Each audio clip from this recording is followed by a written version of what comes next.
Okay. Boy, let's see. I remember growing up and watching Dakota Fanning's movies. She was in many, as we all remember, especially when she was a child, like Uptown Girls or one of those horse movies that she was in. And I was probably, I think I'm the same age as her, if not like within a year apart.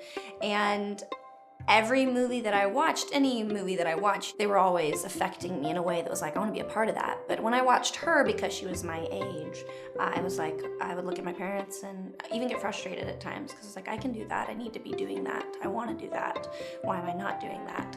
I can storytell, I can act. And I started by just performing for my family at family events. I would literally demand their attention. Being a middle child, I would step on a table and be like, I'd start making up a poem or a story and just doing things. They were like, get this child on a stage because she's creating her own.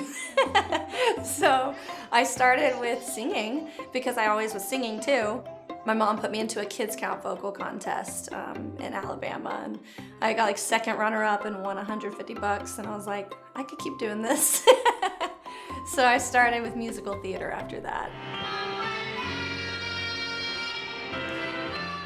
Mom even choreographed my Sun Will Come Out Tomorrow routine where I'm doing this with my arm. I was supposed to be doing this, and I did this like I was directing traffic.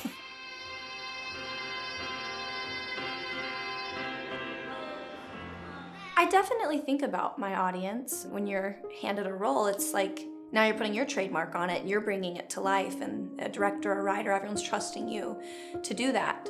So I think about how deeply I can feel and how I have been given the gift of empathy. I think actors are required to go deeper, and we challenge others to as well. Because with the stories we tell, the characters' lives, the shoes we step into, we are, in my mind, I think of it as kind of we're holding up a mirror with the show, the movie, show, whatever it is that we're doing, the performance we are creating, and we're allowing other people to watch it and see themselves through the mirror, through that story, and identify with it, relate to the emotion. You don't have to relate to the circumstances, but when an audience is so moved by your emotion and your authenticity in that performance, they identify with it, and then they feel it themselves, and it hopefully, depending on the story that you're telling, is something that inspires change for the better. So I always think about that, but I know at the end of the day, if I'm doing my job and being genuine in my performance, and I've done my work to be able to truly connect with my character, I know that it's inevitable that someone else will as well.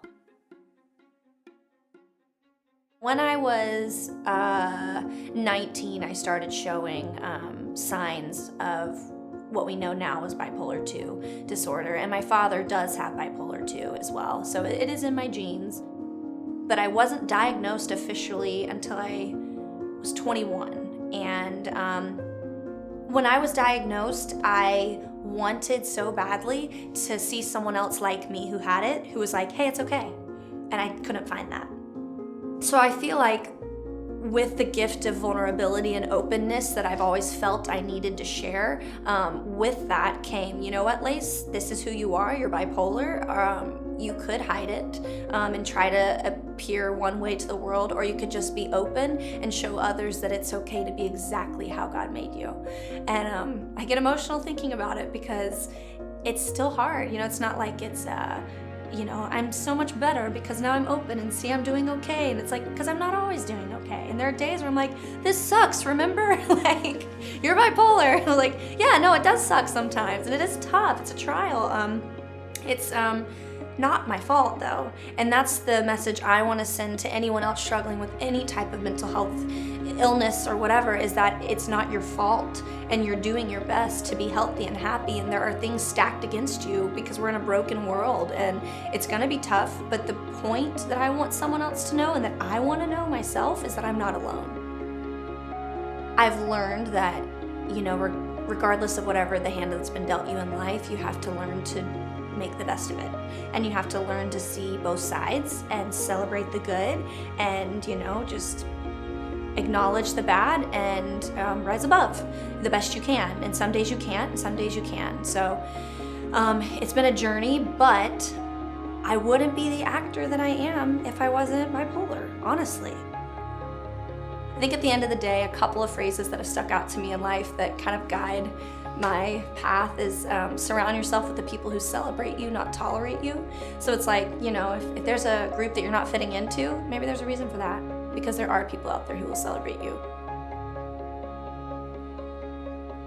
My name is Lacy Hartselle, and I am an actor and a mental health advocate.